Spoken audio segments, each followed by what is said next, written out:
সাকিবের পাশে দাঁড়িয়েছেন বন্ধু তামিম ইকবাল। সাকিবকে দল থেকে বাদ দেওয়ার প্রসঙ্গে এবার মুখ খুলছেন তামিম ইকবাল। তামিম বলেন, সাকিবের চোখের সমস্যার পর থেকেই শর্ট বলগুলো স্ট্রাগল করছে।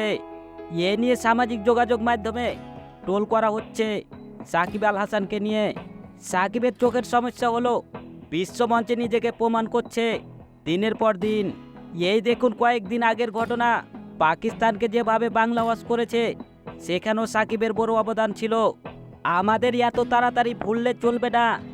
সাকিব বিশ্বের 1 নাম্বার অলরাউন্ডার, সাকিবকে ট্রোল করা উচিত নয়। সাকিব মানে ক্রিকেট মাঠে আগুনের মতো জ্বলে উঠে। সাকিবের মতন ক্রিকেটার পেতে যুগের পর যুগ চলে যাবে। আমাদের বাংলাদেশ টিমে যে অবদান রেখেছে সাকিব তা ভুলার মতো না। এটাই হলো সাকিব।